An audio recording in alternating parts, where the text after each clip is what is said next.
Hi, today's review video is going to be on the Vicky May by Studio 77.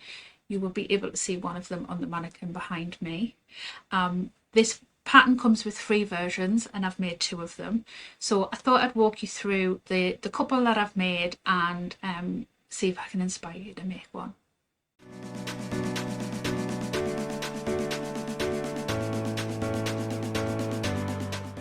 Hi, welcome back to my channel, The Bag Maker Society. My name's Deb and I make videos on all things bag making, as well as running my bag making supply business here in the UK called Handmade Makes. And like I said in the intro, my video today is a review of the Vicky May by Studio 77. So this pattern does come with 3 options. I'll see if I can insert a picture of Emma's 3 versions from the pattern here. So I've made two of the versions. I've made version 2 and version 3, I think, but I'll show you. So the first one that I made was version 2, and it is this one. I think the strap is inside the bag because I've had it stored away. So this is version 2 with this front zipper pocket on. I was a little bit intimidated by this pocket when I first saw the pattern and thought, absolutely no way can I make that. But you know what, I did. And it went together sort of so cleverly and so easily that, yeah, I don't know what I was so scared about.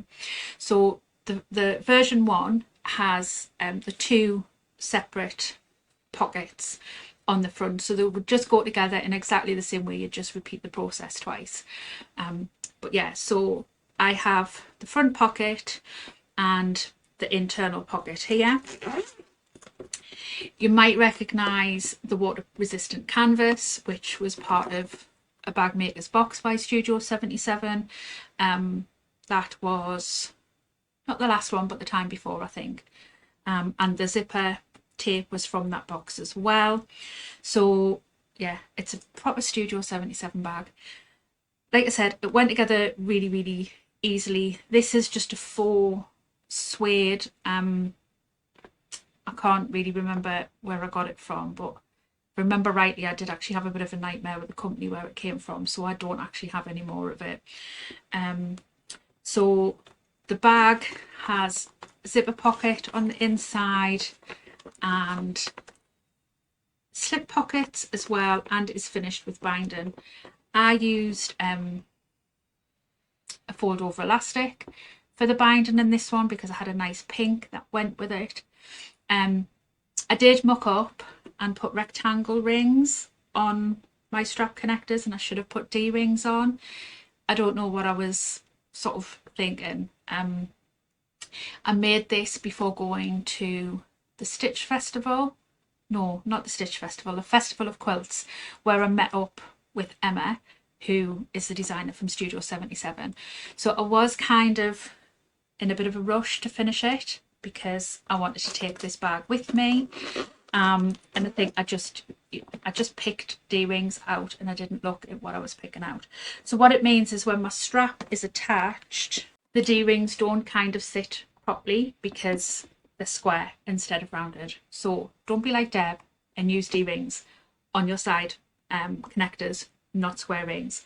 But other than that, that was kind of the only sort of boo-boo that I made. I mean, it still works perfectly well. I still absolutely love it. I still use it all of the time. But yeah, I would have been happier with it if I'd followed the instructions and used D-rings instead of rectangle rings. So this was the first one that I made. And then I made this version as well. So this is an embossed vinyl, like in a beautiful green colour. Again, it's the number 2 with the zipper pocket on the front. And it's just water resistant canvas that I've used in my lining. So this one has the zip pocket. I didn't insert the slip pockets because I knew I wouldn't need it with this bag. And I've still got to make a strap to go with this. I did buy some webbing, but it wasn't the right colour. So I need to find some webbing that works really well and matches either my zip or my vinyl. So I'm still on the lookout for some webbing to finish off this bag, to finish the strap. But I absolutely, as I say, we all know how much I love green, so, and leaf print.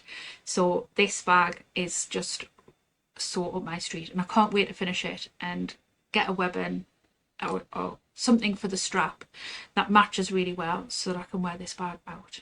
And this is the version 3 that's just come off the mannequin there. This was made as part of a sew along last month before, in the Bag Maker Society Club. Emma very kindly agreed for us to use that as our sew along pattern, and this is the version that I made as part of that sew along. So this is version 3 with the slip pocket on the front or on the back. You can do it either way. The vinyl, I think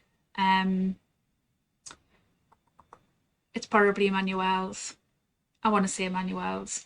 This fabric came from Rainbow Fabrics that I got at the Festival of Quilts when I was with Emma, and I just knew that I wanted to use this because I just love it. I'm down to sort of like my last sort of few pieces of it, and yeah, I just want to use up every last scrap because I just love this fabric so much. So I did remember and use the correct D-rings on this bag, and it has the zip pocket and also the slip pocket as well. So that is the version number 3. I did make another version which has been gifted to a friend, so if I can find any pictures I will pop a couple of pictures up of that one that I made. It was exactly the same as this one, same vinyl, and it had rainbow fabric, like rainbow print, which I think again was from Rainbow Fabrics that I got at the Festival of Quilts, but I'm not 100% sure, I could be wrong on that. So yeah, so they are the 4 Vicky Mays that I've made in the last couple of months. So I hope this has inspired you to maybe make up this pattern. If you do make any, please do share them in the Facebook group, or let me know in the comments if you've made a Vicky May, either number 1, number 2, number 3. If you've enjoyed today's video, please do give it a like. The YouTube algorithm will love you for it, and more importantly, so will I, because it really does help my channel be seen by people who haven't come across me yet. If you want to see more bag making videos in the future, please do subscribe to my channel, and until next time, I'll see you soon. Bye.